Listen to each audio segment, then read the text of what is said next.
Hi friends, welcome back. నేను బయట ఉండడం వల్ల వీడియో ఎడిటింగ్ అయితే చేయలేపుతున్నా. సో ఈ 2-3 డేస్ ఏమైనా రివ్యూస్ వస్తే మాత్రం ఎడిటింగ్ అయితే ఉండదు.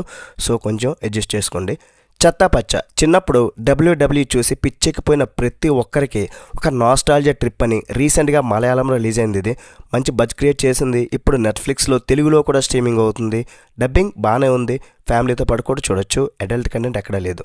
చెత్తా పచ్చ ద రింగ్ ఆఫ్ రౌడీస్ మరి ఇండియాస్ ఫస్ట్ డబ్ల్యూడబ్ల్యూఈ స్టైల్ మూవీగా చెప్పుకొచ్చారు. మరి ఈ మూవీ నాకైతే ఓకేష్ అనిపించింది భయ్య. చూశాక యావరేజ్ అబవ్ యావరేజ్ రేంజ్ అని నాకు అనిపించింది. ఇందులో ఫైట్స్ ఉన్నాయి, చాలా బాగున్నాయి, సూపర్ ఉన్నాయి, అవి బాగా నచ్చాయి. కానీ డ్రామా ఉంది కదా, అది అంత వర్కౌట్ అవ్వలేదు. Fight super hit, drama average అనమాట. స్టోరీ పరంగా ఒక రొటీన్ డ్రామా అయినా సరే యాక్షన్ అండ్ ఎగ్జిక్యూషన్ పరంగా మాత్రం మంచి హానెస్ట్ అటెంప్ట్.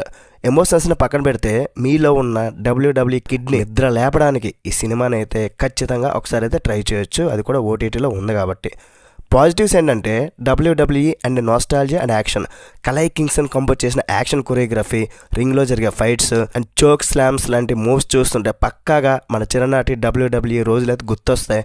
యాక్షన్ లవర్స్కి ఇవి మంచి ట్రీటే. పర్ఫార్మెన్సెస్ చాలా బాగున్నాయి. అర్జున్ అశోకన్ స్క్రీన్ ప్రెజెన్స్ కానీ అండ్ పర్ఫార్మెన్స్ చాలా బాగుంది. అండ్ విలన్గా విశాఖ్ నాయర్ అయితే అదరగొట్టాడు. రోషన్ మాథ్యూ కూడా తన క్యారెక్టర్ చాలా బాగా చేశాడు. టెక్నికల్ క్వాలిటీస్ కూడా చాలా బాగున్నాయి. ఆనంద్ సి చంద్ర సినిమాటోగ్రఫీ టాప్ నాచ్లో ఉంది. రింగ్లో ఫైట్స్ చూస్తున్నప్పుడు కానీ మనం కూడా అక్కడే కూర్చొని చూస్తున్నామా అన్న ఒక ఫీలింగ్ అయితే వచ్చింది.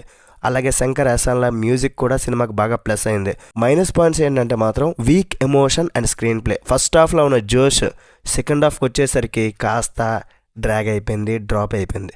వరుసగా రెజ్లింగ్ ఎపిసోడ్స్ బాగున్నాయి, బట్ క్యారెక్టర్స్ మధ్య ఉండాల్సిన స్ట్రాంగ్ ఎమోషనల్ కనెక్షన్ అయితే అస్సలు లేదు.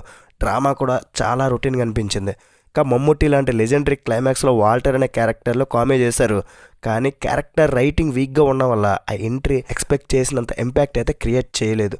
ఫైనల్గా ఈ మూవీ అయితే ఓకే. యాక్షన్ మూవీ లవర్స్ ఒకసారి అయితే ట్రై చేయొచ్చు. రేటింగ్ ఎంత ఇస్తున్నట్టు మూవీకి 2.75/5. మీరు ఆల్రెడీ ఈ సినిమా చూస్తుంటే మీకే ఎలా అనిపించింది కింద కామెంట్ సెక్షన్లో చెప్పండి.